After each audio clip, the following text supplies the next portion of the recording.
साहब ने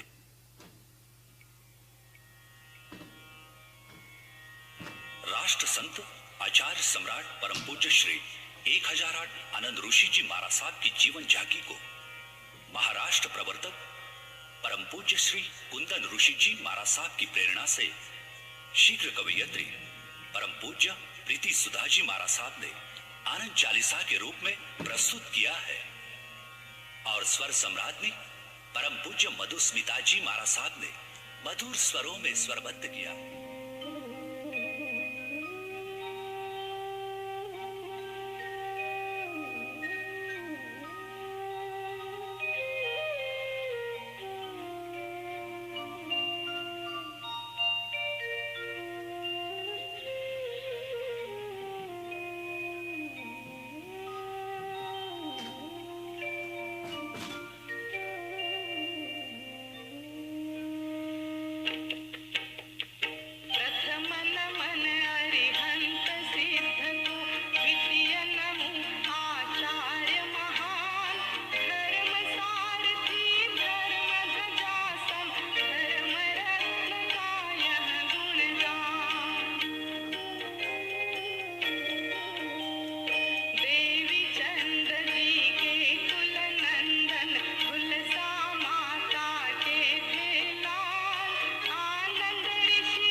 ॐ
नमो अरिहन्ताणम्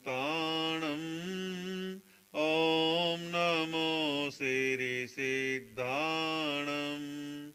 ॐ नमो आयर्याणम्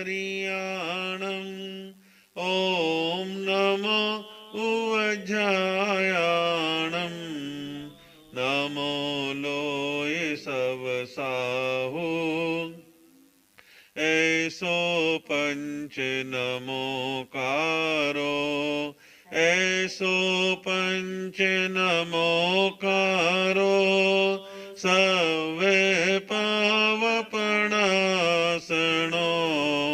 मंगलानं च सवे सिंह पढ़मं हवै मंगलम् मंगलानं च सवेसिं पौढमं हवै मंगलम्।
शासनिस परमात्मा प्रभु महावीर के पावन श्री चरणों में कोटिशः वंदना।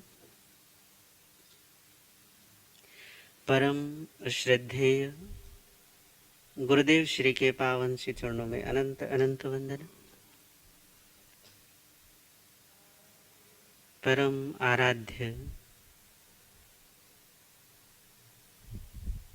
परम प्रिय प्रभु श्रमण वर्धमान महावीर स्वामी की यह देशना निर्ग्रंथ प्रवचन, उसी विषय को हम आगे बढ़ाते हैं।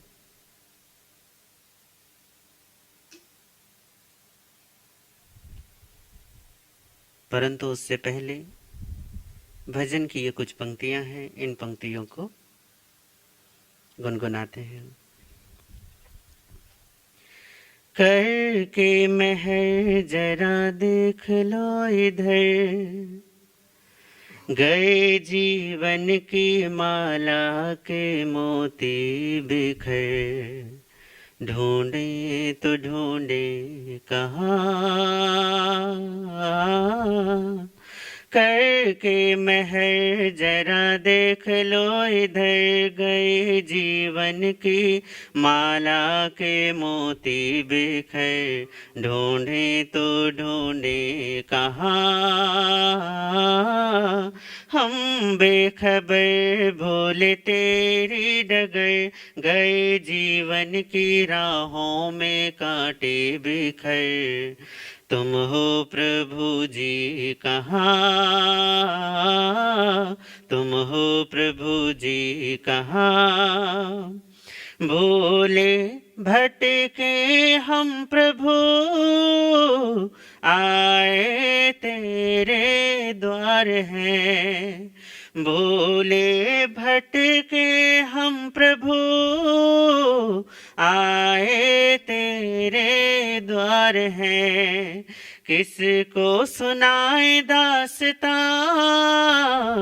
तेरा ही आधार है, जब से लिया है जन्म पा रहे हैं गम पे गम, नाथ तो अनाथ हम, काट दो बुरे करम, करके महर जरा देख लो इधर, गए जीवन की माला के मोती बिखर, ढूंढे तो ढूंढे कहाँ, ढूंढे तो ढूंढे कहाँ, सेवक तेरे हम प्रभु, चरणों के ही दास हैं, सेवक तेरे हम प्रभु, चरणों के ही दास हैं, कब से तरसते हैं हम, अब दर्शन की प्यास है, जाएं तो जाएं किधर, छोड़ के तुम्हारा दर, पाएंगे तुम्हें किधर, ढूंढती है ये नजर, हम बेखबर भूले तेरी डगर, गए जीवन की राहों में कांटे बिखर, तुम हो प्रभु जी कहाँ,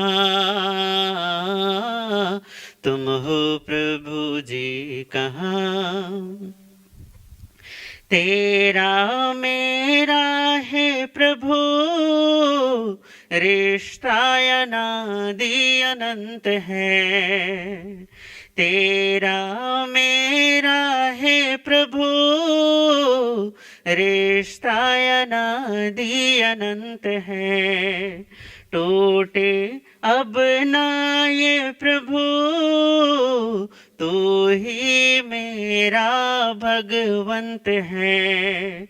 नैनों को प्रभु दर्श दो, चेतना को स्पर्श दो, जीवन निष्कर्ष दो, आत्मा को हर्ष दो।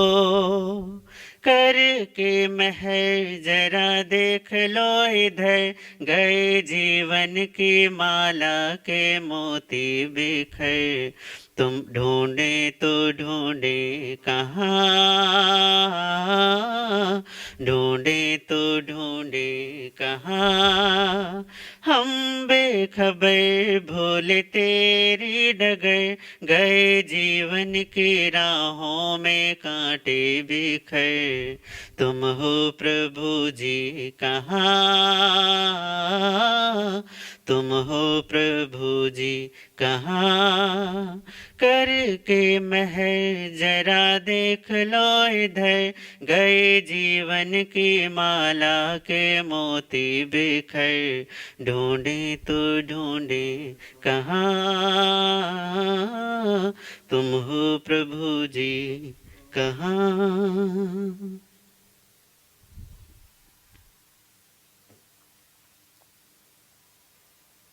32 प्रकार के योग संग्रहों पर, या इन्हें हम कहें अध्यात्म योगों पर हमारी चर्चा चल रही है।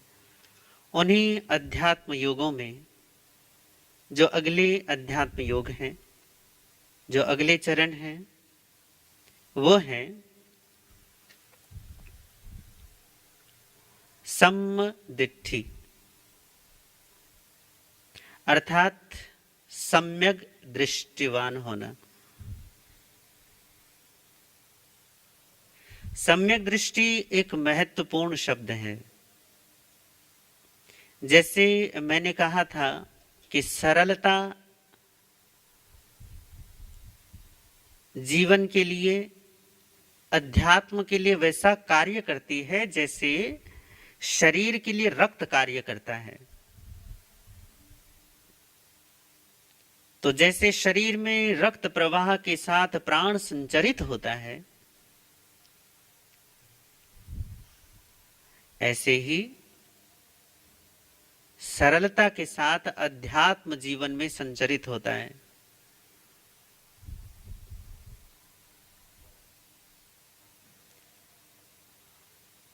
पर ये अध्यात्म योग जिसके लिए है, उस जीव को यह निर्धारित करना होगा कि अब तक जो उसने जीवन जिया है वो अब नहीं जिएगा। अब तक वो जैसा प्रमाद करता आया है अब वैसा प्रमाद नहीं करेगा। मोह और आसक्ति का क्षुद्र जीवन त्याग देगा और अनासक्ति और वैराग्य का विराट जीवन अंगीकार करेगा। एक छोटे से परिवार को मेरी पत्नी, मेरे बच्चे, ये रहेगा, रही जाए, परंतु अपने को केवल इस छुटपन से सीमित नहीं रखेगा। समस्त समष्टि को, समस्त जीवों को अपना परिवार और अपना संबंधी मानेगा। या तो इस पूरी सत्ता को स्वीकार करेगा या फिर पूरी सत्ता को इनकार करेगा, पर आधा अधूरा नहीं चलेगा।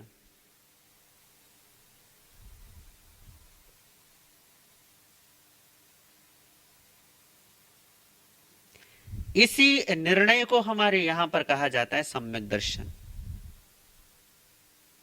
जब जीव अपने कूप मंडूकता का त्याग करता है, अपनी मान्यताओं का परिष्कार करता है, अपनी धारणाओं की जगह अपनी श्रद्धा की स्थापना करता है, इसी को कहते हैं सम्यक दर्शन। आज तक जो जीवन में प्रमाद का, अविद्या और अज्ञान का जो जीवन जीते आए थे, अब वो जीवन नहीं जिएंगे। इस निर्णय का और इस जाननहार ज्ञान का, इस बोध का नाम है सम्यक दर्शन। और ये सम्यक दर्शन जीवन में पूरे के पूरे तरीके से समावेशित हो जाता है। ये पूरे के पूरे तरीके से जीव को आविष्ट कर लेता है, क्योंकि ये जीव का अपना स्वरूप है। भगवान महावीर ने जीव के अनंत गुण बतलाए हैं और उन अनंत गुणों की चर्चा संभव नहीं है, परंतु परमात्मा कहते हैं कि सारे के सारे गुण जितने भी आत्मा के वो हमेशा स्वाभाविक और शुद्ध रहते हैं। उन गुणों में कोई वैपरीतता नहीं आता, उनमें कोई विपरीतता नहीं आती, उनमें किसी भी प्रकार की कोई रुकावट या कोई अंतराय नहीं आती। पर आप तो देखेंगे कि जीव के सारे गुण ही उल्टे हो रहे हैं।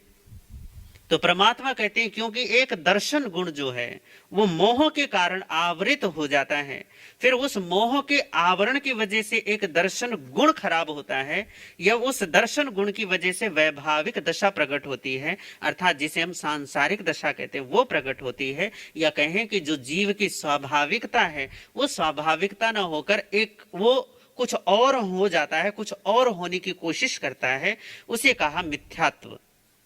इस एक मिथ्यात्व की वजह से सारे जितने भी गुण हैं वो सारे के सारे मलिन हो जाते हैं।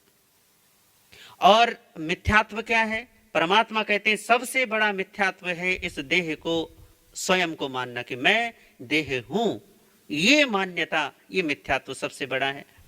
देहाध्यास ही सबसे बड़ा अज्ञान है, देहात्म बुद्धि ही सबसे बड़ी अबोधता और सबसे बड़ी मूढ़ता है। इस देहात्म भाव को त्याग कर देह भिन्न है, मैं भिन्न हूं, आत्मा मैं हूं और ये सब जड़, ये मैं नहीं हूं, इस भेद विज्ञान की साधना और इस साधना में इस भेद विज्ञान को प्रकट कर लेना, इसको भगवान महावीर कहते हैं ये है सम्यक दर्शन। अब जैसे मैंने सरलता को जीवन का प्राण कहा, वैसे ही ये सम्यक दर्शन जीवन का आत्मा है, धर्म का आत्मा है। इसे धर्म की आत्मा समझिए। जैसे शरीर चाहे कितना भी शुद्ध, शरीर में बहता हुआ रक्त और प्राण संचार की व्यवस्था चाहे कितनी भी अनुकूल और कितनी भी सही और स्वस्थ क्यों ना हो, परंतु यदि शरीर से आत्मा निकल जाए तो रक्त और प्राण धरा का धरा रह जाता है। ऐसे ही अध्यात्म में यदि सम्यक दर्शन नहीं है तो अध्यात्म का आपने आत्मा ही निकाल दी, ऐसे समझ लो। अध्यात्म जीवंत रहता है सम्यक दर्शन की वजह से। सम्यक दर्शन है तो अध्यात्म जीवित समझो, सम्यक दर्शन नहीं है तो अध्यात्म को मृत समझो, अध्यात्म ही नहीं है ऐसा समझो। तो ये जो सम्यक दृष्टि होना है ये अध्यात्म का मूल भी है और अध्यात्म का फल भी है, ये दोनों ही है। ये मार्ग का आरंभ भी है, ये मार्ग पर चरण भी है, मार्गों पर कदम बढ़ाना भी सम्यक दर्शन है, मार्ग का आरंभ भी सम्यक दर्शन है। और फिर जब मार्ग का अंत होकर लक्ष्य पर आप पहुंचोगे तो लक्ष्य पर जो प्राप्त होगा वो भी सम्यक दर्शन है। इसीलिए इसको अध्यात्म का क्या कहा जाता है? इसे आत्मा कहते हैं। जैसे शरीर आत्मा के रहते जीवित रहता है, स्वस्थ रहता है, काम करता है, ऐसे ही जब तक अध्यात्म में, धर्म में ये सम्यक दर्शन रहेगा तब तक आपका धर्म भी जीवंत रहेगा। हमारे साथ दुर्भाग्य ये है कि हम धार्मिक क्रियाओं पर बड़ा गौर करते हैं परंतु दृष्टि पर गौर नहीं करते। हमारे उपाध्याय कवि श्री अमर मुनि जी महाराज साहब आगरा वाले, उनके पास एक बार एक श्रावक आया और बोला कि गुरु महाराज मुझे एक सवाल बड़ा उठता है। करे क्या भाई? करे ये कि मुझे मुक्ति मिलेगी या नहीं मिलेगी, मुझे केवल ज्ञान होगा या नहीं होगा? तो उपाध्याय श्री जी बोले, करे भाई मुझे ये तो नहीं पता कि तुम्हें केवल ज्ञान होगा या नहीं होगा, या मुझे तुम्हें मुक्ति मिलेगी या नहीं मिलेगी, और मिलेगी तो कब मिलेगी मुझे नहीं पता, पर हाँ एक बात मुझे पक्के तौर पर पता है। करे वो क्या? करे वो ये है कि मुझे ये पता है कि मुझे मुक्ति मिलेगी ही मिलेगी, आज नहीं तो कल मिलेगी, पक्की बात है कि मुझे मुक्ति मिलेगी। अब उसने जैसे सुना तो कहने लगा, अच्छा आपको ये तो पता नहीं है कि मुझे मुक्ति मिलेगी या नहीं मिलेगी, पर आपको ये बड़ा पता है कि आपको मुक्ति मिलेगी। करे आपको कैसे मुक्ति मिलेगी? तो क्या करे भाई, मैं साधु बनकर बैठा हूं तो किस लिए बैठा हूं? मैं साधु हूं तो किस लिए हूं? इसीलिए तो हूं क्योंकि मुझे मुक्ति चाहिए, क्योंकि मैं मुक्त होना चाहता हूं, मैं बंधनों का त्याग करना चाहता हूं, इसीलिए तो साधु। जैसे उपाध्याय श्री जी ने कहा कि मैं साधु ही इसीलिए हूं क्योंकि मैं मुक्त होना चाहता हूं। ऐसे ही आप यदि अपने आप को श्रावक मानते हैं या श्राविका मानते हैं या साधु मानते हैं या साध्वी मानते हैं, इस मान्यता के पीछे कारण क्या है? क्यों आप अपने आप को श्रावक या श्राविका या साधु या साध्वी कहते हो? सिर्फ एक छोटी सी बात के लिए, क्योंकि अब हम क्षुद्रता छोड़ना चाहते हैं, अपना छोटापन त्यागना चाहते हैं। जीवन जो आज तक मोह का, आसक्ति का, राग का, द्वेष का जो जीवन जिया है, अब वो जीवन नहीं जीना चाहते। जो भी जीवन आज तक क्रोध, मान, माया, लोभ का जिया है, वो जीवन नहीं जीना चाहते। जो आज तक हमने प्रमाद की निद्रा में रहकर इन गतियों में और आगतियों में जाने और आने का कार्य करते हुए जो इतने सारे सपने देखे हैं, अब वो मोह निद्रा को छोड़ के, प्रमाद की नींद को छोड़ के ये सपने देखने बंद कर देंगे। ये निर्णय है सम्यक दर्शन। और ये सम्यक दर्शन ये हर एक श्रावक का, हर एक श्राविका का, हर एक साधु का और हर एक साध्वी का सबसे प्राथमिक कर्तव्य होता है, ये याद रखिए। क्योंकि श्रावक 5वां गुणस्थान लेकर चलता है और साधु 6ठे गुणस्थान को लेकर चलता है। उसके बाद तो जितने भी गुणस्थान है वो सारे के सारे, पर श्रावक और साधु के गुणस्थान से पहले सम्यक तो गुणस्थान आता है, सम्यक दृष्टि गुणस्थान आता है। जब तक चौथा गुणस्थान सम्यक दृष्टि नहीं आएगा तब तक श्रावक भी श्रावक नहीं और साधु भी साधु नहीं। ये बात पक्की है। और आप कहोगे कि फिर ये तो गड़बड़ी हो गई ना, क्योंकि आत्मदर्शन रहित यदि साधु नहीं, श्रावक नहीं, श्राविका नहीं, तो फिर तो सारा का सारा गड़बड़ झाला हो गया। तो भैया गुरुदेव श्री जी ने आपको मार्गानुसारी हो गए नहीं, गुरुदेव श्री जी मार्गानुसारी बोलों पर चर्चा करेंगे। वो जो मार्गानुसारी जो बोल है, वो मार्गानुसारी बोलों का क्या है? यही है कि जब तक आत्मज्ञान न हो तब तक आप उस मार्ग पर चलो। मार्ग अनुसारी, मार्ग के अनुसार चलना। मार्ग क्या है?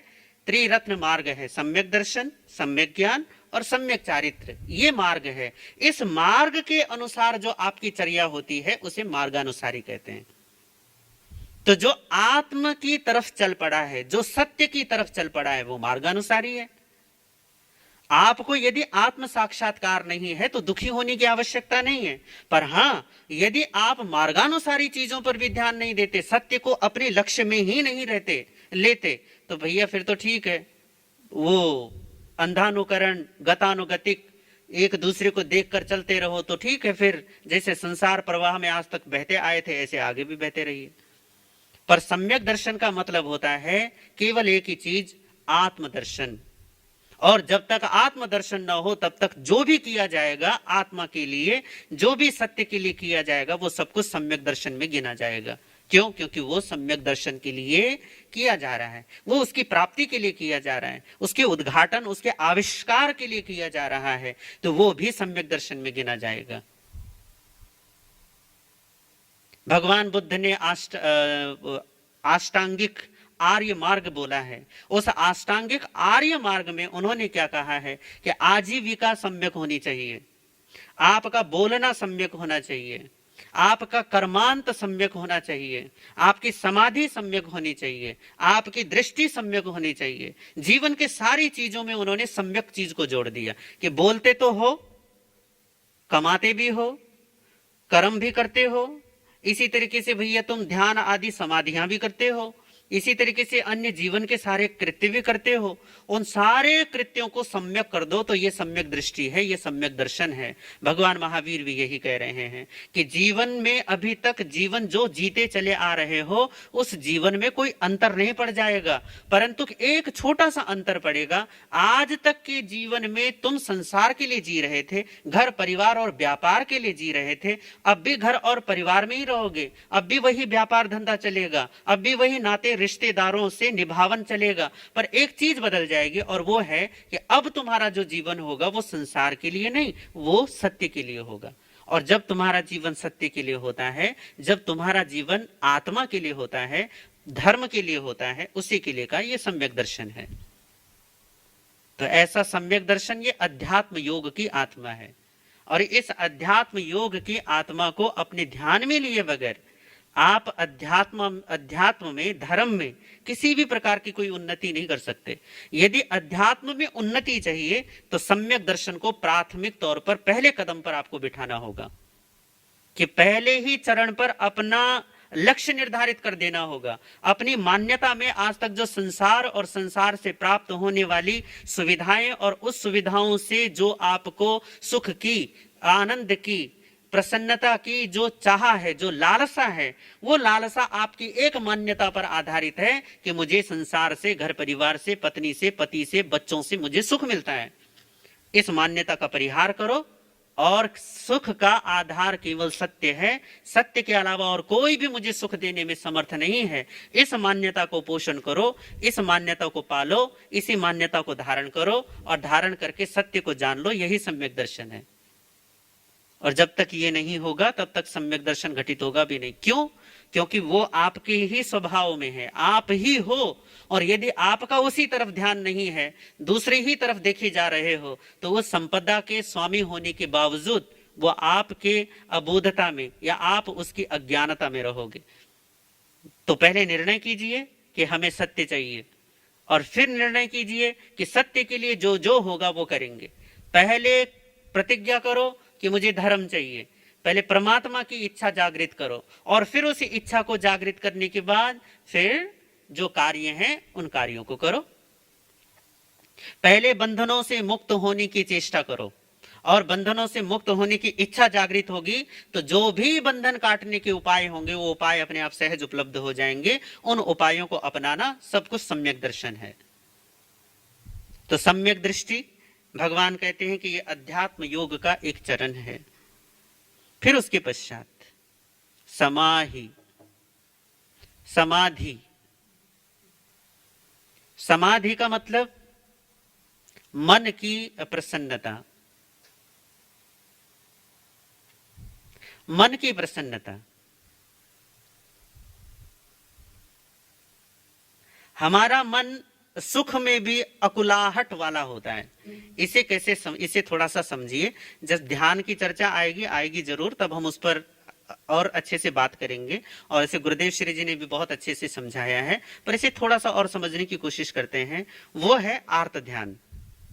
आर्त ध्यान का एक लक्षण जो बतलाया है ना, उसका जो होने का एक तरीका बतलाया है, वो ये बतलाया है हमारे महान ज्ञानी आचार्यों ने कि आर्त ध्यान का एक लक्षण होता है, या जिसे आर्त ध्यानी कहते हैं ना, उसका एक गुण प्रकट होता है। वो ये होता है कि प्राप्त सुख की नहीं, जो अप्राप्त सुख है ना, जो अभी तक उसे नहीं मिला है, उसकी वो कामना के लिए मरा जाता है। ये मिल जाए मिल जाए मिल जाए, इस सोच में होता है। जब वो सुख मिल जाता है तब वो उसकी रक्षा में तत्पर रहता है कि ये कहीं चला ना जाए, कहीं चला ना जाए, ये कहीं खत्म ना हो जाए, इस चिंता में रहता है। और यदि चला जाए, क्योंकि भैया संयोग तो वियोग में बदलेगा ही बदलेगा, उसे आप रोक नहीं सकते। जब वो चला जाता है तो फिर उसकी स्मृति में रोता कि हाय चला गया, हाय चला गया। आप इन तीन चीजों, इन तीन अवस्थाओं में देखो। सुख पहले नहीं था, मतलब चलो वो साधन जिसकी वजह से वो अपने आप को सुखी या दुखी मानता है, वो साधन पहले नहीं था, तो पहले उसकी कामना की वजह से व्याकुल था कि मिल जाए भैया, मिल जाए मिल जाए। ठीक है, वहां भी उसके अंतर में, उसके मन में एक व्याकुलता कि फांस लगी हुई है कि मिला नहीं है, मिलता क्यों नहीं है, तो मिले, जल्दी से जल्दी मिले। तो कोशिश करता है और कोशिश सफल हो जाती है। भैया जो मांगते हो वो मिल जाता है, ये सफल बात है। क्यों? क्योंकि जैसी जैसी ये जीव कामना करता है वैसे वैसे इसको प्राप्त होता रहता है। ये इस जगत का या इस सत्ता का अपना स्वाभाविक नियम है। जो जो कामना करोगे वो सब फल जाता है, वो सब कुछ अपने आप सफल हो जाता है। आप बीज बोते हो कामना के और प्रकृति ये मायावी जगत उन सारे बीजों को फला फूला देता है। ये अपने आप होता है। अब जीव तो केवल कामना कर सकता है ना, पर कामना को फलीभूत करती ये प्रकृति। अब वो वहां आप ये देखिए कि इन तीन अवस्थाओं में, पहली अवस्था में क्या था, वो कहता था मुझे सुख मिले, मुझे सुख मिले, सुख मिले। उसमें भी वो सुखी नहीं है। उसे क्या लगता है कि मैं दुखी हूं किसी वजह से, तो मुझे ये वजह मिल जाए, ये कारण मिल जाए तो मैं क्या हो जाऊंगा, सुखी हो जाऊंगा। इसका मतलब है कि वो अभी अपने आप को क्या मानता है, दुखी मानता है। तभी तो वो चाहता है कि वो मिले। क्यों? अपने आप को दुखी मानता है, इसीलिए तो कुछ चाहता है ताकि वो सुखी हो जाए। तो ये कहते हैं यहां उसने क्या है, यहां पर भी वो व्याकुल है। फिर उसे वो सुख मिल जाता है। जब सुख मिल जाता है फिर घबराता है कि यार कहीं चला ना जाए, या दूसरों के पास देखता करे यार ये तो काम खराब हो गया। आपका सुख भी कई बार ना दूसरों के दुख पर निर्भर करता है।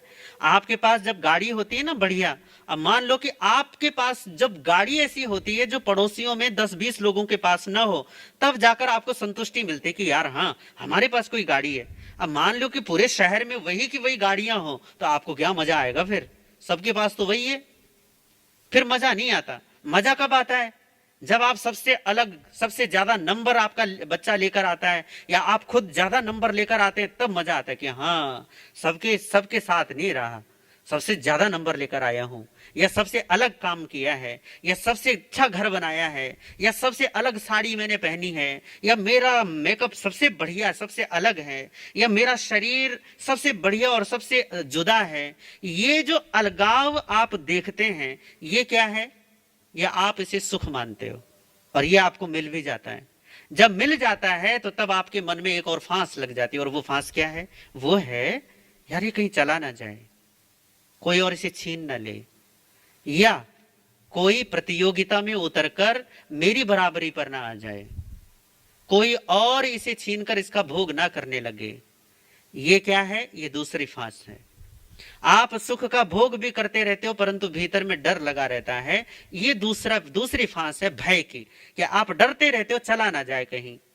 अब ये संयोग है तो जाएगा ही जाएगा ना। यहां तो जो आप सांस लेते हो वो भी संभाल कर नहीं रख पाते, उसे भी छोड़ना पड़ता है वापस। तो आप क्या सोचते हो कि संसार में जो मिला है क्या वो हमेशा रहने वाला है? अरे भैया सांस तक तुम रोक कर नहीं रख पाते, उसे भी वापस जहां से लिया है वापस देना पड़ता है कि लो भैया सांस ली थी चलो छोड़ दो अगले पल में। जब तुम सांस तक भी संभाल नहीं पाते, यदि तुम्हें कहीं चलकर जाना पड़े तो पहले कदम को छोड़े बगैर दूसरा कदम नहीं उठता। दूसरा कदम उठाने के लिए पहला कदम छोड़ना पड़ता है। अगर इतनी सी बात, ये सिंपल सी बात आपकी समझ में आती है तो ये बात समझ में क्यों नहीं आती कि प्राप्त चाहे सुख हो और चाहे दुख हो, वो आया है तो जाएगा। जैसे बादल चाहे कितने भी घने क्यों ना हो, समय आने पर वो भी चले जाते हैं, वो भी बिखर जाते हैं। आत्मा के इस आकाश पर सुख और दुखों के बादल आते हैं और जाते हैं, पर तुम उसमें अपना भान भुलाते हो, यही तुम्हारी मूढ़ता है। परमात्मा कहते हैं, क्या कहा उन्होंने कि दूसरी अवस्था में जब सुख मिल जाता है तब क्या कहता है? जाए नहीं बस रहे जाए, मुझे बस ये हमेशा रहना चाहिए। मेरा बच्चा मेरा आज्ञाकारी है, हमेशा आज्ञाकारी रहना चाहिए। शरीर स्वस्थ है, हमेशा स्वस्थ रहना चाहिए। व्यापार बहुत बढ़िया चल रहा है, हमेशा बढ़िया चलना चाहिए। मेरी पत्नी बहुत आज्ञाकारी है, हमेशा आज्ञाकारी रहनी चाहिए। मेरा पति तो बस सबसे बढ़िया सोना मिल गया मुझे, ये हमेशा ऐसा रहना चाहिए। मेरा घर बार व्यापार जैसा सब बढ़िया चल रहा है, ऐसा हमेशा चलना चाहिए। पर ऐसा चलेगा नहीं, ऐसा रहेगा नहीं। लोग बदल जाते हैं क्योंकि समय बदल जाता है, व्यापार में ऊपर नीचे होता है क्योंकि बाजार बदल जाता है, सब कुछ बदल रहा है। वहां तुम्हारा ये जो आज तुम्हें अच्छा मिला ये कैसे टिकेगा? वो भी बदल जाएगा। जब वो बदल जाएगा तो उसमें ये क्यों चिंता पाल कर बैठते हो, ये क्यों डर पाल कर बैठते हो कि कहीं ये चला ना जाए? उसने तो जाना ही है। तो वहां आप आनंद लेने की या सुखी होने की बजाय आप क्या करते हो? आप दुख पैदा करते हो डर के मारे कि कहीं चला ना जाए। ये दूसरी व्याकुलता हो गई ना। पहली व्याकुलता जब तक मिला नहीं था, मिल जाए हाय मिल जाए लगी रहती है, और जब मिल जाता है तब ये लगा रहता है कहीं चला ना जाए, कहीं कोई और ऐसा ना ले आए। ये हुआ दूसरा। और तीसरी अवस्था में क्या होता है? चला जाना ही है, उसने तो चला जाता है। संयोग था वियोग हो गया, मिला था चला गया। अब चला गया तो फिर लगा रहता हाय चला गया। फिर उसकी स्मृति में रोते हो, यार बेटा था इतना अच्छा, कल तक तो बहुत सब कुछ कहना मानता था, आज कहना मानना छोड़ दिया इसने। कल तक तो मेरा पति इतना मुझे प्रेम करता था, आज इसे क्या हो गया? आज तो ये बदला सा हो गया। कल तक मेरी पत्नी इतनी आज्ञाकारिणी थी, अब इसकी क्या हो गया? इसके कौन से पंख निकल आए भैया?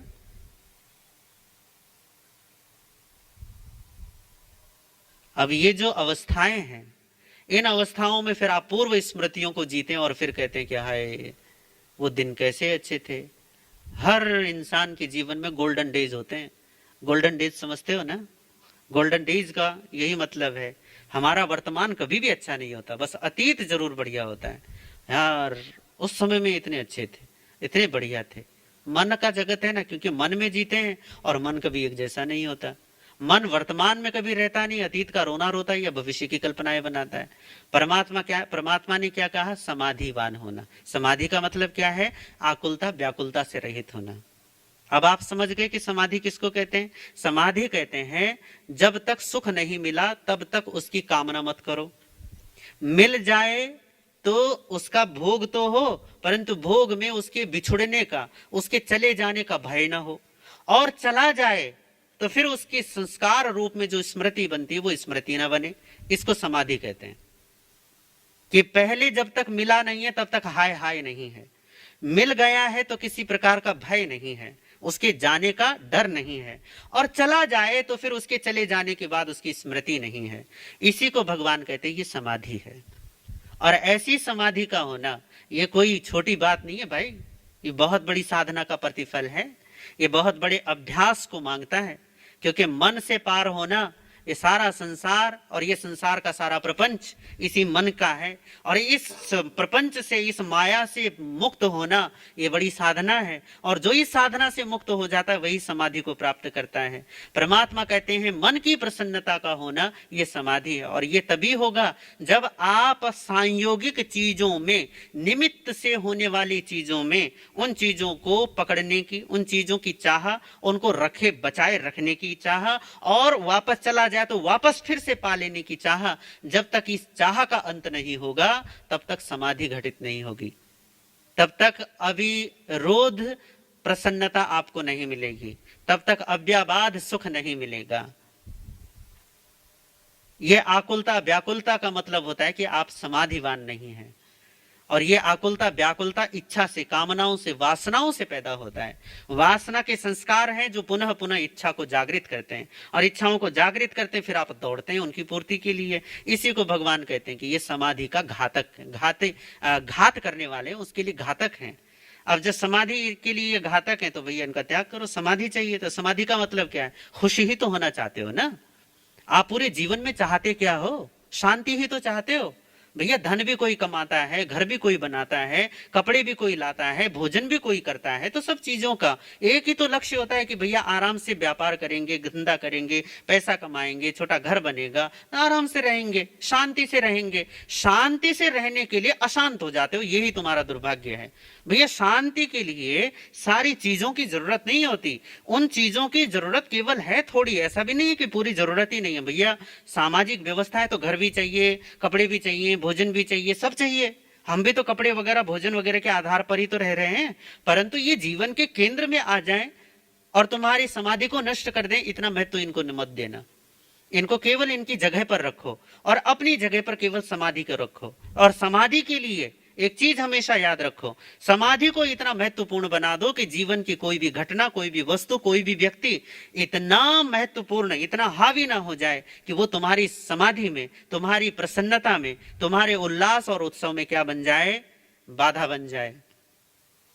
जैसे कहते हैं ना कि महाभारत की कथा में आता है कि युधिष्ठिर ने यज्ञ किया था, और यज्ञ करते हुए तभी एकदम से वो प्रथम पूजा होनी थी तो श्री कृष्ण की होने लगी। शिशुपाल की कथा सुनाई थी ना, तो शिशुपाल एकदम से उघड़ गया और कहने लगा कि ये किसकी पूजा करते हो? तो श्री कृष्ण ने सीधी गर्दन काट दी कि भैया यज्ञ में तू कहां से बाधा पैदा कर सकता है? तो यज्ञ का मतलब है पुण्य कार्य, और समाधि से ज्यादा पुण्य क्या हो सकता है? मन की प्रसन्नता को भगवान कृष्ण ने तपस्या बोला है, मानसिक तप। शारीरिक तप तो होता ही रहेगा, पर ये प्रसन्नता, ये समाधि मानसिक तप है। और मानसिक तप के बराबर कोई भी तपस्या नहीं है, फिर चाहे कितने उपवास कर लो। तो समाधि को प्राप्त करना ये जीवन का लक्ष्य है। इसे सबसे पहले कदम पर रखो कि मैं जो भी चाहता हूं वो समाधि है, जो चाहता हूं प्रसन्नता है, आनंद है। और यदि आनंद चाहता हूं तो आनंद के लिए ही कार्य करूंगा। ये सम्यक दर्शन, ये सरलता, ये आलोचना, ये निष्प्रतिक्रमता, ये जितने भी गुण है आगे पहले बताए हैं और आगे आएंगे, इन सब का एक ही लक्ष्य है, आनंद की उपलब्धि। और यदि तुम आनंदित नहीं हो तो परीक्षा करो कि क्या गड़बड़ी है। और गड़बड़ी में आप देखोगे आपकी इच्छाएं, आपकी अपेक्षाएं ही गड़बड़ी और कोई गड़बड़ी नहीं है। तो ये समाधि ये अध्यात्म योग का एक चरण है। जो इस समाधि के लिए प्रयत्नरत होते हैं उससे अवश्य इसकी प्राप्ति होती है। तो आप इन योगों पर, इन अध्यात्म योगों पर चिंतन करें, मनन करें। यदि ऐसा करते हैं तो जीवन दिव्य बनता है, भव्य बनता है। इन्हीं भावनाओं के साथ ओम शांति।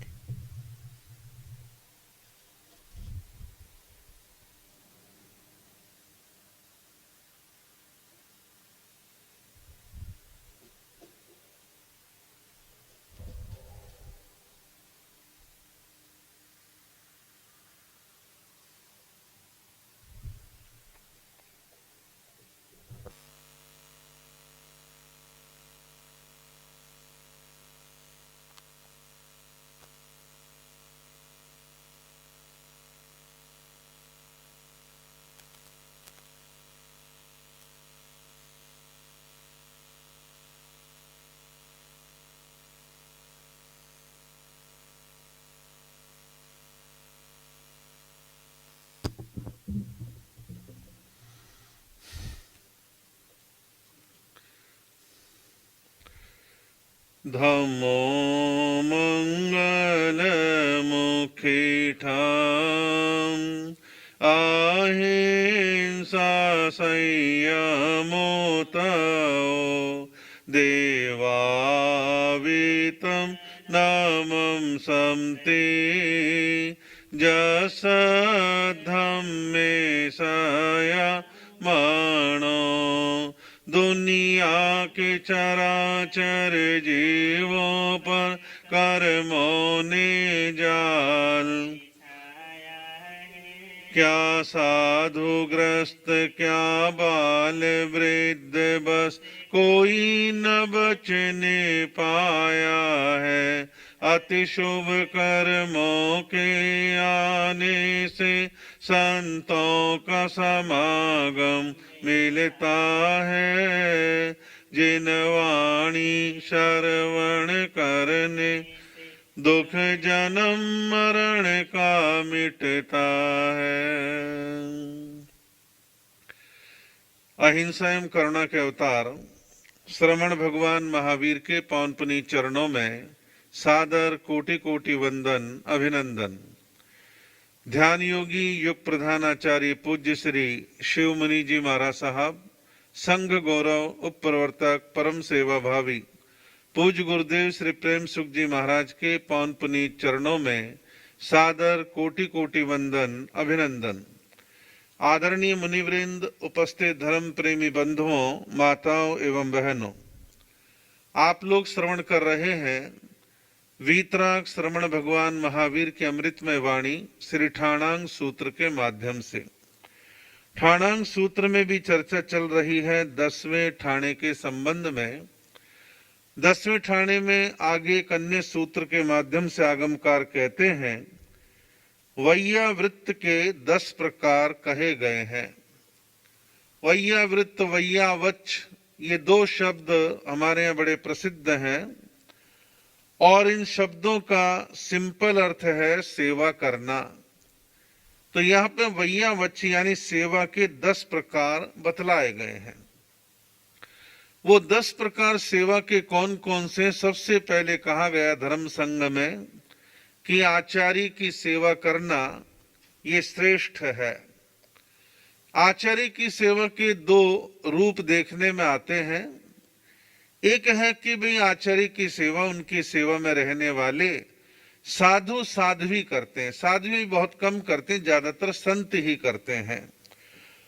तो साधु साध्वी जो भी अपनी मर्यादा में रह करके उनकी सेवा कर सकते हैं वो करने का प्रयास करते हैं। एक साधु अपने आचार्य अपने गुरु की सेवा क्या करेगा? भाई गोचरी ला करके दे देगा, उनके कपड़े धो देगा, उनके स्वास्थ्य का ध्यान रखेगा, समय पर दवाई सेवा शुश्रूषा करेगा, या उनके धार्मिक विकास के जो जो कार्यक्रम हैं उनमें सहयोगी बन जाएगा। लेखन है, संपादन है और भी बहुत तरह के ज्ञान ध्यान के विषय हैं। तो आचार्य के मिशन को बढ़ाना या आचार्य की शारीरिक सेवा करना, उनके शांति समाधि का ध्यान रखना, ये एक शिष्य के द्वारा अपने आचार्य अपने गुरु की सेवा का कार्य है। अब इसमें प्रश्न है कि वे गृहस्थी कैसे कर सकता है। गृहस्थी व्यक्ति अपने गुरु यानी आचार्य की सेवा जो है वो भी कर सकता है। उनके स्वास्थ्य के अनुकूल समय पर फ्रासुक शुद्ध आहार बहराना ये भी सेवा है।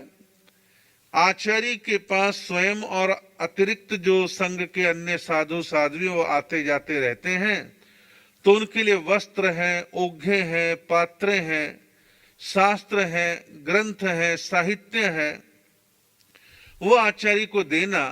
तो गृहस्थी व्यक्ति ऐसे आचार्य की सेवा का लाभ ले सकता है। मान लो संघ के आचार्य हैं, कभी असाता वेदने का उदय हो गया, कोई रोग तकलीफ आ गई, तो ऐसे रोग तकलीफ की स्थिति के अंदर उनके डॉक्टर, वैद्य, दवाई, औषध आदि का इंतजाम करना। आचार्य ने कहा कि श्रावकों, ऐसे ऐसे तुम संघ के हित में खर्च करोगे तो धर्म की प्रभावना हो सकती है और तुम्हें काम करवाना है, तुम्हें इन दीक्षार्थियों की दीक्षा करवानी है। तो गृहस्थी व्यक्ति 4 पैसे खर्च करके धर्म की प्रभावना में आचार्य के आदेश के मुताबिक जो जो काम करता है वो सब भी सेवा के काम है।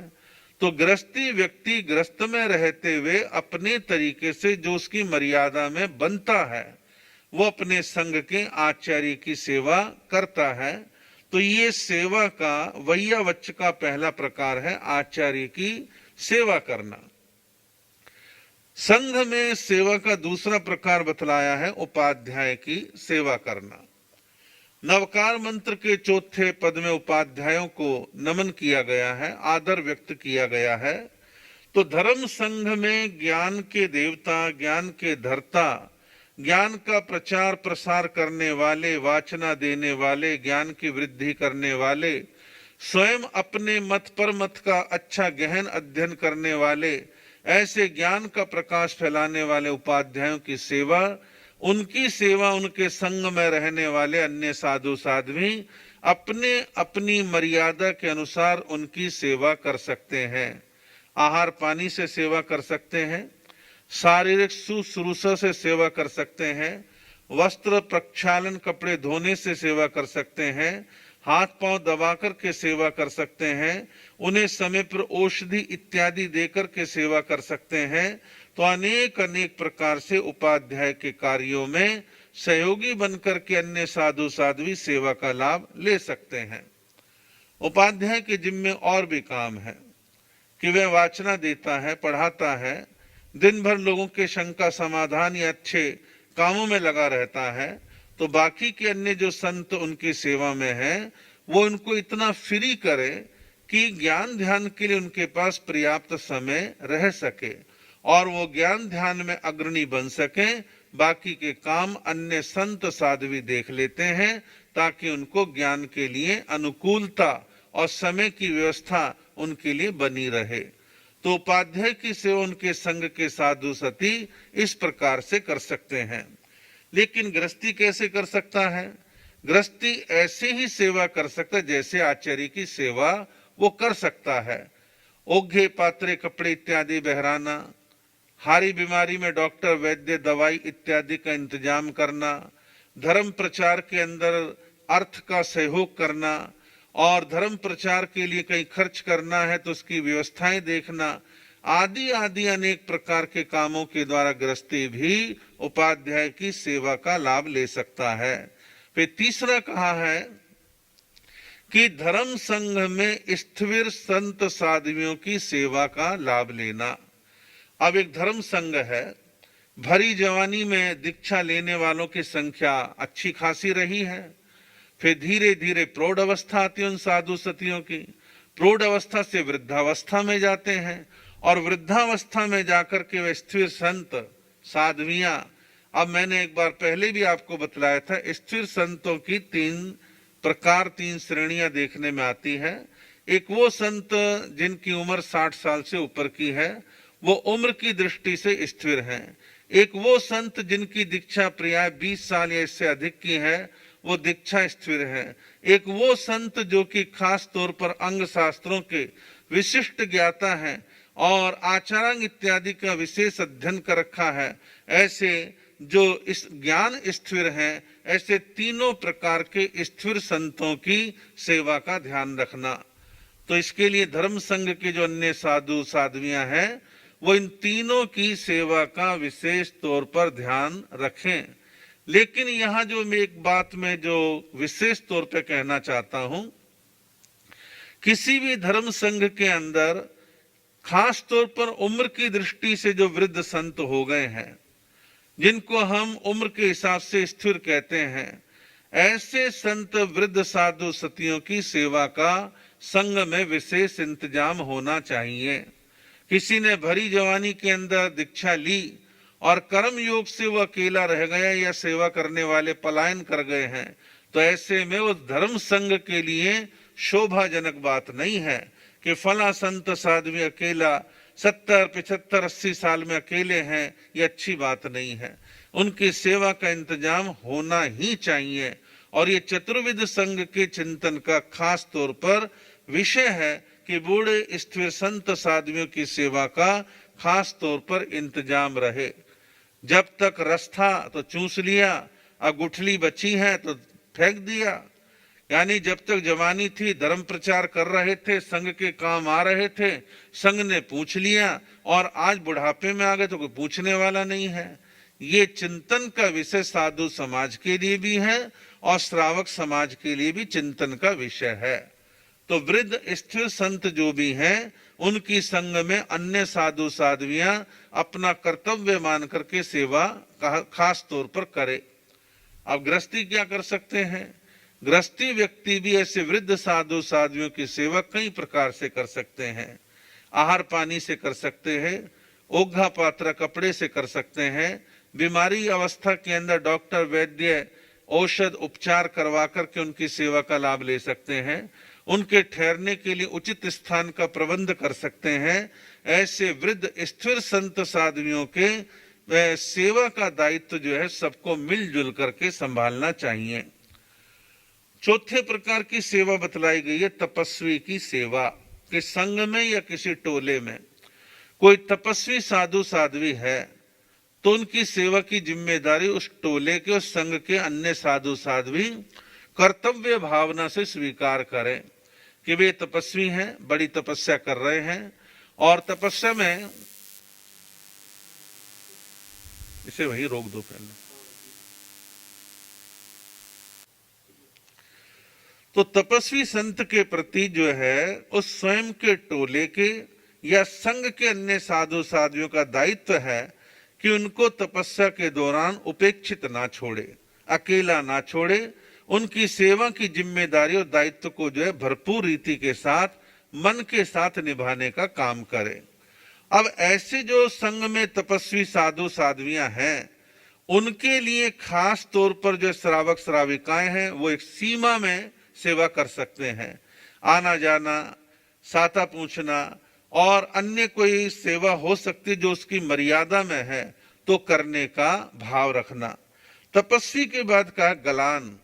संघ में कोई गलान है, बीमार है, ऐसे बीमार साधु साध्वी की सेवा संभालनी। अब संघ में या टोले में अन्य साधु साध्वियां हैं, बीमार संत है, अकेला पड़ा है, कोई संभालने वाला है नहीं, तो बड़ा दुखद विषय है। इसमें सबका कर्तव्य बनता है कि टोले के या संघ के साधु साध्वियां से ग्लान, बीमार, अस्वस्थ साधु साध्वियों की बिना किसी घृणा भाव के बड़े शांति समाधि के साथ उनकी सेवा करे। ग्लान की सेवा करने से जो संत साध्वी सेवा कर रहे हैं उनको एक दिव्य आनंद की प्राप्ति होगी यदि मन से काम कर रहे हैं। तो ग्लान यानी बीमार अस्वस्थ साधु साध्वी की सेवा करना।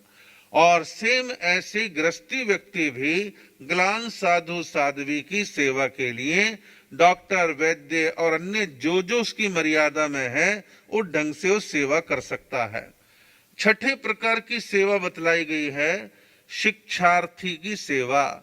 शिक्षार्थी कहो, विद्यार्थी कहो, उनकी सेवा करना ये जो है बड़ा महत्वपूर्ण काम है।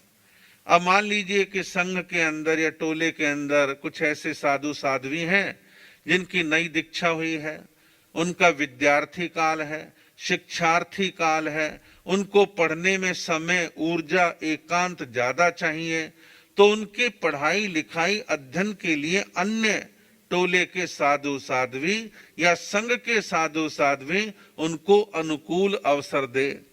पढ़ाने के लिए चाहे संत पढ़ा रहे हैं, चाहे कोई गृहस्थी विद्वान पढ़ा रहा है, उन्हें एकांत में रखना, ज्यादातर मौन करवाना, गोचरी पानी, लोगों से बातचीत से दूर रखना, उनको ज्ञान ध्यान में जुटा के रखना, उनके आहार पानी की अनुकूलता का ध्यान रखना, इन चीजों का विशेष तौर पर जो है ध्यान रखना।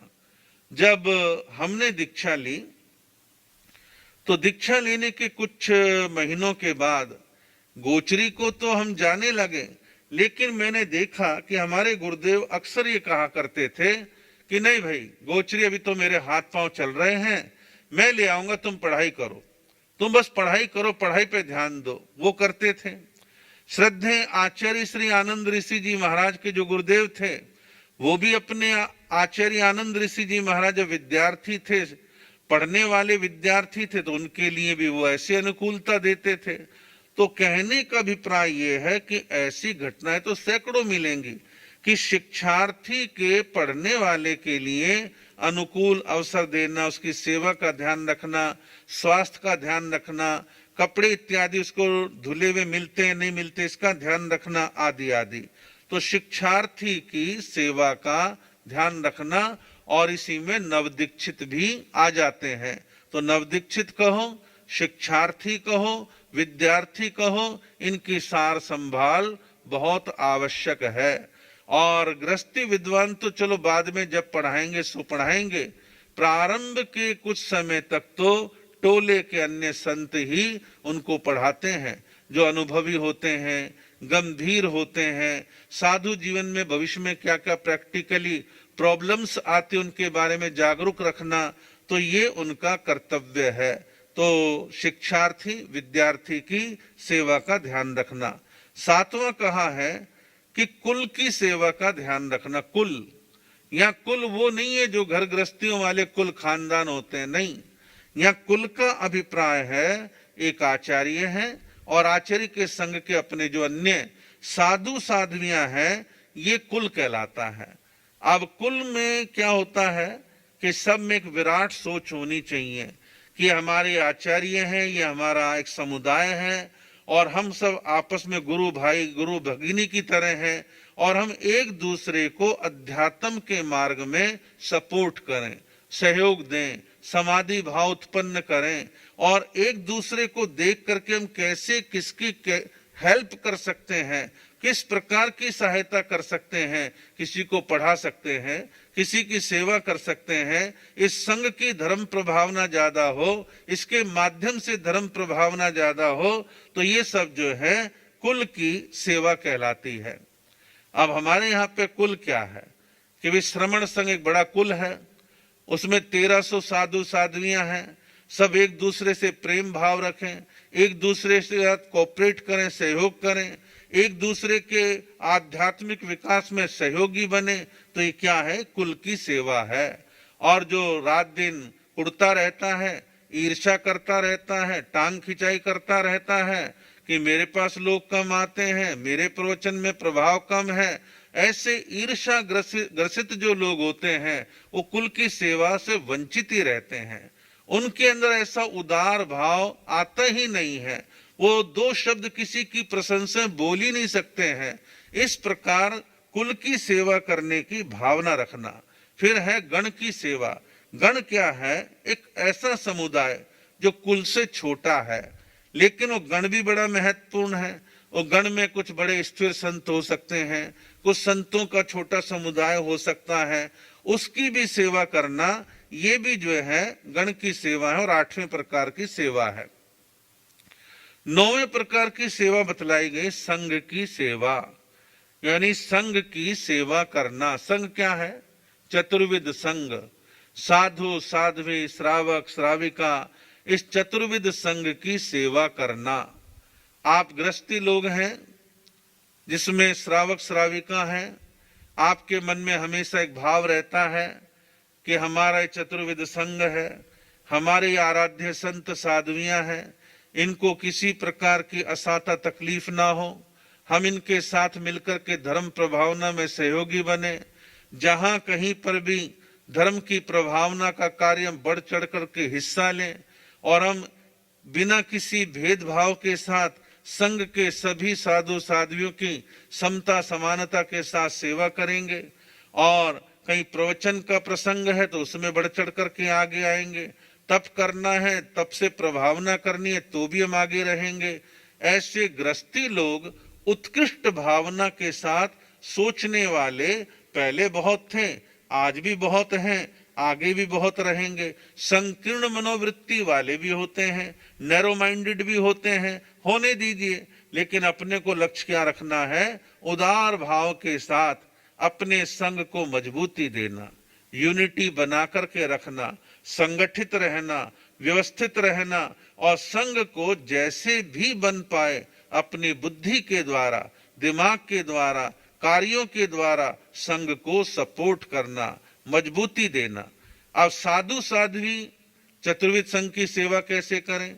साधु साध्वी अपने ही धर्म संघ की जितनी बन पाए उतनी सेवा करें, सपोर्ट करें, वातावरण बनाएं, धर्म की प्रभावना करें, हजारों किलोमीटर की जवानी में पद यात्रा करें, जहां पर विचरण कम है वहां जाएं, लोगों को प्रतिबोध दें, स्वाध्याय सिखाएं, तत्व बोध दें, अनेक तरह का मार्गदर्शन उनका करें। संघ में कोई ये चाहे कि आचार्य ही सब कुछ कर ले, आचार्य ही सब जगह चले जाए, नहीं। आचार्य के नीचे जितने सैकड़ों साधु साध्वी हैं उन सबका कर्तव्य है कि हम छोटी छोटी इकाई के रूप में अपने धर्म संघ को सहयोग दें, धर्म की वृद्धि करें। संघ का नाम है, आपका नाम तो अपने आप है। संघ की महिमा है, आपकी महिमा अपने आप है। और हर इकाई अपने आप में अपने आप को स्वतंत्र महसूस करे, दूसरों को काटने की कोशिश करे, ये किसी भी संघ का बहुत बड़ा माइनस है। आवश्यकता है कि साधु साध्वी चतुर्विध संघ की वृद्धि के लिए लगातार प्रयत्नशील रहे। साधु साध्वियां अपने साधु संघ और श्रावक श्राविकाओं के संघ पर हमेशा उदार भाव रखे, विशाल सोच रखे, छोटी सोच ना पाले। क्या जरूरत है विहार करने की? क्यों इतने अपने हाड़ पेलूं? क्यों अपने आप को कष्ट में डालूं? दुनिया तो सुधरने वाली है नहीं, कुछ होने जाने वाला है नहीं, क्या जरूरत पड़ी है? अभी तो गर्मी बहुत है, अभी तो सर्दी बहुत है, वो तो जगह बहुत दूर है, मैं तो नहीं जा सकता। नहीं, मन में उत्साह रखे, संघों को संगठित करे, तत्व ज्ञान दे। तो चतुर्विध संघ की सेवा करने की जिम्मेदारी चारों पायों की है। चारों पाए बराबर मजबूती के साथ रहेंगे तो संघ तरक्की करेगा। और अंतिम 10वां प्रकार सेवा का बतलाया है, साधर्मिक की सेवा करना। साधर्मिक की सेवा का अभिप्राय क्या है? कि मैं जिस मत धर्म परंपरा का पालन करता हूं, उस मत धर्म परंपरा का पालन करने वाले अन्य जो जो सदस्य हैं वो सब मेरे साधर्मिक हैं। आप साधु भी अपने लेवल पर ऐसा सोचे और श्रावक भी अपने लेवल पर ऐसा सोचे कि हम अपने साधर्मिक की सेवा करने के लिए तत्पर रहें। और साधर्मिक की सेवा का उत्कृष्ट भाव बहुत साधु साध्वी श्रावक श्राविकाओं में देखने में आता है और होना भी चाहिए। कि भाई कोई किसी वजह से पीड़ित है, परेशान है, अकेला पड़ गया है, दुखी है, फिलहाल उसका मन बड़ा क्लांत है, तो उसको समाधि भाव देना, सहयोग करना, आगे बढ़ने के लिए उत्साहित करना, ये सबकी जिम्मेदारी है। और ऐसी गृहस्थियों में जो साधर्मिक बंधु हैं उनके ऊपर ध्यान रखना कि कितने ऐसे संघ समाज में परिवार हैं जिनके घर में भरपेट भोजन की व्यवस्था नहीं है। कितने परिवार ऐसे जिनके बच्चों के इलाज का इंतजाम नहीं, उनके बच्चों की पढ़ाई का इंतजाम नहीं, सम्मानजनक सर ढकने के लिए स्थान नहीं। तो उनके बारे में विचार चिंतन करना, चिंतन ही नहीं करना, प्रैक्टिकली सहयोग करना, योजनाएं बना करके उन तक पहुंचना, उनके मनोबल को बराबर बना करके रखना, ताकि वह मन में हताश होकर के धर्म के खिलाफ ना हो जाए, धर्म के विरुद्ध ना हो जाए, धर्म ही ना भूल जाए। ऐसे लोगों को संभालना ये साधर्मिक की सेवा है। तो इस प्रकार साधर्मिक को संभालना भी आवश्यक है। कदाचित ग्रेनाइट के, संगमरमर के सुंदर सुंदर नक्काशीदार मंदिर कम बन जाए, स्थानक कम बन जाए, चलेगा, लेकिन अपने संघ के चारों पायों को संभालना, इनकी सारणा वारणा का ध्यान रखना, इनको सहयोग देना, ये बड़ा अच्छा काम है और इस काम पर खास तौर पर जो है ध्यान देने की आवश्यकता है। एक सूत्र और प्रारंभ कर देता हूं और जितना पूरा हो जाएगा ठीक है। 10 प्रकार का मिथ्यात्व कहा गया है। 10 प्रकार का मिथ्यात्व कहा गया है। इसमें पहला बोल कहा है, धर्म को अधर्म कहे तो मिथ्यात्व। धर्म को अधर्म कहे तो मिथ्यात्व। धर्म का रास्ता है, सुंदर संदेश है, अहिंसा दया करुणा की वहां पर चर्चा है, महापुरुषों का गुण कीर्तन है, सुंदर सुंदर शिक्षा और संदेश समाहित है। फिर भी हम उस धर्म को धर्म ना मान करके अधर्म कह रहे हैं, तो मिथ्यात्व ही तो है। अब कहा गया भी धर्म क्या है, धम्मो मंगल मुक्कीठम अहिंसा संयमो तवो। हम कहते हैं भैया ये धर्म जो है अहिंसा संयम तप है, और कोई मूढ़ दृष्टि वाला मिथ्यात्व कहते नहीं नहीं ये धर्म वरम नहीं है। भाई तुम इतने बार नदी में डुबकी मारोगे वो ही धर्म है, या फला प्रकार के कपड़े पहनोगे वो ही धर्म है, या फला प्रकार की माला हाथ में गले में डालोगे तो ही धर्म है, या पशु बलि करोगे वो ही धर्म है। नहीं, तो धर्म को अधर्म यदि कोई कह रहा है तो मिथ्यात्व है। हमें धर्म को धर्म मानना है। फिर दूसरा भेद बतलाया है, अधर्म को धर्म कहे तो मिथ्यात्व, कि काम तो अधर्म के हैं, पाप के हैं, विपरीत हैं, उल्टे हैं, अधर्म है, फिर भी मूढ़ दृष्टि वाला कहता नहीं नहीं ये तो धर्म है।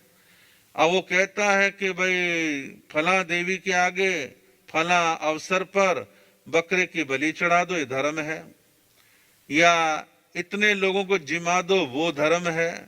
अनेक तरह की मिथ्या धारणाएं दुनिया में फैली हुई हैं। तो ऐसे में बहुत सारे लोग आपको मिलेंगे जो अधर्म को धर्म कहने के लिए तत्पर रहते हैं और बाकायदा उनकी प्रारूपणा करते हैं, बड़े मजबूती के साथ उसको मानते हैं। तो ऐसी मिथ्या धारणाएं दुनिया में बहुत आपको देखने को मिलेंगी कि जो अधर्म को धर्म कहते हैं। तीसरा प्रकार कहा है मिथ्यात्व का, साधु को असाधु कहे तो मिथ्यात्व। साधु को असाधु कहे तो मिथ्यात्व। एक साधु है या साध्वी है, अपने साधु साध्वी के जो नियम उपनियम है उसमें अपने जीता है, रहता है और आराम से चल रहा है। किसी के मन में उनके प्रति कोई द्वेष की भावना आई, या पूर्ण ज्ञान नहीं है, समझ नहीं है, बस केवल बाहर से कोई उनका एकाध क्रियाकलाप देखा और तुरंत सर्टिफिकेट देता है, घोषणा कर देता है, ये तो साधु ही नहीं है। अब साधु को असाधु कहे तो मिथ्यात्व। अब छद्मस्त को क्या मालूम कि अंदर से कोई कैसा है, फिलहाल मुझे कोई चीज ऐसे दिख गई और मैंने धारणा बना ली और धारणा बना के उनके बारे में घोषणा कर रहा हूं कि तो साधु नहीं है, साध्वी नहीं है। ये मिथ्यात्व है, क्योंकि आपको इतना ज्ञान नहीं है कौन वास्तव में क्या है। तो कहा कि साधु को असाधु कहे तो मिथ्यात्व। फिर कहा है असाधु को साधु कहे तो मिथ्यात्व। एक असाधु है यानी साधु नहीं है, फिर भी उसको साधु कह रहे हैं। कई क्षेत्रों में मैं देखता हूं कि लोग बाग हंसी में मजाक में अपने मित्रों को, दोस्तों को और जिनसे अच्छे खुले हुए हैं उनको कि आओ जी मुनि जी, आओ जी महाराज जी, फला ढिकड़ा ऐसा बोलकर उनको महाराजों जैसी उपमाएं देकर के हंसी मजाक करते हैं, ये सब भी मिथ्यात्व है। तो असाधु को साधु कहे तो मिथ्यात्व। और वर्तमान में तो एक ट्रेंड, एक प्रचलन सा चला हुआ है कि घर गृहस्थी, बाल बच्चे, कोठे कार बंगले सब हैं और अपनी महिमा स्वयं ऐसी महिमा मंडित करते हैं कि हम कितने बड़े महाराज हो गए, हम कितने बड़े, हम पूजनीय हो गए। ऐसी प्रारूपणा करने वाले भी दुनिया में वर्तमान में भी हैं, अतीत में भी थे और शायद ये आगे भी चलता रहेगा। तो असाधु को साधु कहे तो इसको भी मिथ्यात्व माना गया है।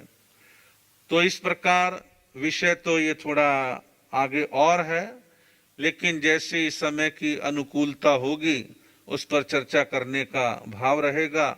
आज आपका समय हो रहा है और विशेष तो कोई सूचनाएं नहीं है, फिर भी जिन किन्हीं भाई बहनों के कोई त्याग प्रत्याख्यान हो तो आपको त्याग प्रत्याख्यान करवाए जा रहे हैं।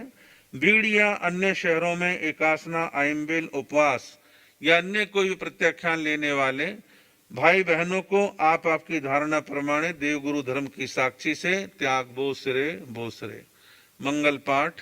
नमो अरिहंताणम, नमो सिद्धाणम, नमो आयरियाणम, नमो वज्जायाणम, नमो लोये सब साहुणम, ऐसो पंच नमोकारो सो अपना सुनो मंगलानम चे सव्वे सिंह पड़मम होई मंगलम, नम्यूण सुरसो गुरुल वहिंग परिवंदे गए कलेसे अरिये सिद्धारिये वज्जे सब सावणम, श्री चत्तारी मंगलम, अरिहंता मंगलम, सिद्धा मंगलम, साहू मंगलम, केवली पनत्तो धम्मो मंगलम, चत्तारी लोतमा, अरिहंता लोतमा, सिद्धा लोतमा, साहू लोगोत्तमा, केवली पनत्तो धम्मो लोतमा, चत्तारी शरणं प्रवज्ये, अरिहंता शरणं प्रवज्ये, सिद्धा शरणं प्रवज्ये, साहू शरणं प्रवज्ये, केवली पनत्तो धम्मो शरणं प्रवज्ये। चार शरणे दुख हरणे, सुख करणे, मंगल करणे।